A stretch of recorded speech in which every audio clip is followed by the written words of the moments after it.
રામાયણમાં ઉલ્લેખ આવે છે, યુદ્ધ પૂર્ણ થયા પછી ભગવાન એક એક વાનરને પ્રત્યક્ષ મળે છે.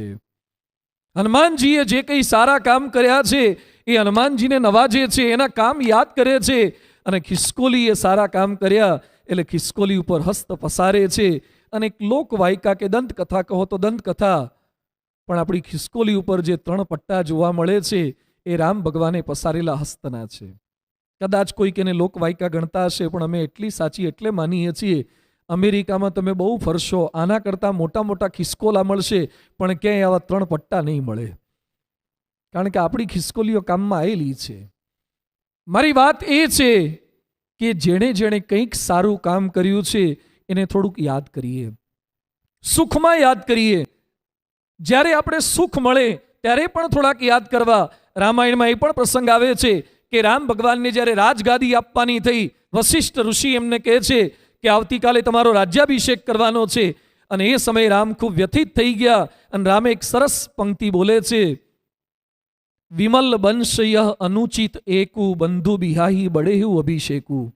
રઘુકુળની મને બધી જ પ્રણાલિકા ગમે છે, પણ મને એક પ્રણાલિકા નથી ગમતી કે અમે સાથે જન્મ્યા. જન્મે એક સંગ સબ ભાઈ, કરણ વેદ ઉપવીત વિહાયા. અમારા બધાના કર્ણવેદ પણ સાથે થયા, યજ્ઞોપવિત સંસ્કાર પણ સાથે થયા, અને મને એકલાને જ રાજગાદી કેમ અને બાકીના 3 ભાઈઓને કેમ બાકાત રાખવાના. જ્યારે સુખ મળે ત્યારે હંમેશા બધાને યાદ કરો. સુખ મળે. ઘણા લોકો દીપ પ્રાગટ્યની અંદર બાજુમાં દીપ પ્રાગટ્યમાં એનાઉન્સમેન્ટ પણ થયું હોય અને 5 જણા હોય ને 5 ડિબેટ પણ હોય, છતાં કેટલાક લોકો પોતે જ 4 પ્રગટાઈ દે.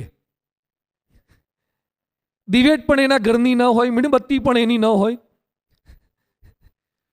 જ્યાં તક મળે છે બીજાને યાદ કરવાની, જ્યાં સુખ મળે છે, એક દિવેટ કોકને આપવામાં શું આપણું ઘસાઈ જાય છે.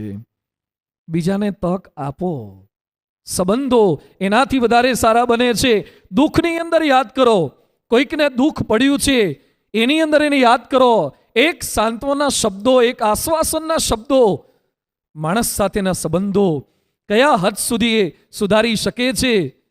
અમિતાભ બચ્ચનના જીવનમાં એવી એક દુઃખદ ઘટના બની અને અમિતાભ બચ્ચનને ધીરુભાઈ અંબાણીએ જે શબ્દો કહ્યા, જે રીતે ધીરુભાઈના શબ્દોએ અમિતાભ બચ્ચનને પણ એક ધીરજ આપી, આપણા જીવનની અંદર પણ કંઈક સંબંધો આ પ્રકારના સામેવાળી વ્યક્તિને એક સપોર્ટ આપી દેતા હોય છે.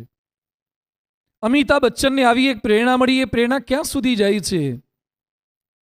થોડાક વર્ષો બાદ અમિતાભ બચ્ચન એક ફિલ્મના શૂટિંગ માટે કાશ્મીર પધાર્યા હતા. ફિલ્મનું શૂટિંગ ચાલુ હતું અને એક બાળક પોતાના પિતા સાથે કાશ્મીરમાં ફરવા માટે ગયા હતા. પિતાએ બાળકને વાત કરી કે બેટા અમિતાભ છે, જ્યાં ઓટોગ્રાફ લઈ આવો. ઓટોગ્રાફ લેવા માટે ગયા. અમિતાભ ઇન્ટરવલ જેવું કંઈક હશે અથવા શૂટિંગ બંધ હતું. બેઠા બેઠા ગ્રેપ્સ ખાતા હતા, દ્રાક્ષ ખાતા હતા.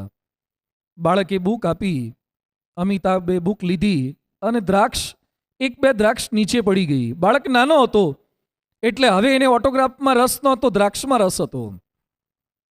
એટલે અમિતાભની નજર ચૂકાવીને એને વાંકા વળીને દ્રાક્ષ લઈ લીધી. અમિતાભને ખબર હતી પણ એને નજર અંદાજ કર્યું. અમિતાભે બુક તો પાછી આપી, પણ દ્રાક્ષનું એક લુમખું પણ બાળકને આપી દીધું. બાળક રાજી થઈને ત્યાંથી નીકળી ગયો. એ બાળક એટલે બીજું કોઈ નહીં પણ વિખ્યાત અભિનેતા અક્ષય કુમાર.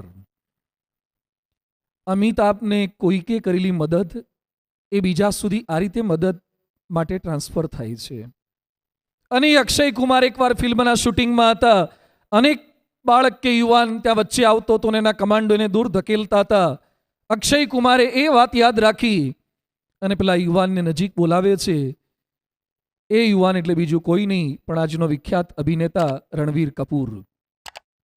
એક વ્યક્તિના શબ્દો બીજા એક અભિનેતાને, બીજા અભિનેતા ત્રીજા અભિનેતાને, આપણા સારા શબ્દો, આપણું સારું વર્તન અનેક લોકો સુધી સારા સંબંધોની એક ભેટ આપી શકશે. વિડીયો ગમ્યો હોય તો લાઈક, શેર અને યુગાતીત ચેનલને સબસ્ક્રાઈબ કરવાનું ભૂલશો નહીં. ફરી મળીશું એક નવા દિવ્ય પ્રવચન સાથે. જય સ્વામિનારાયણ.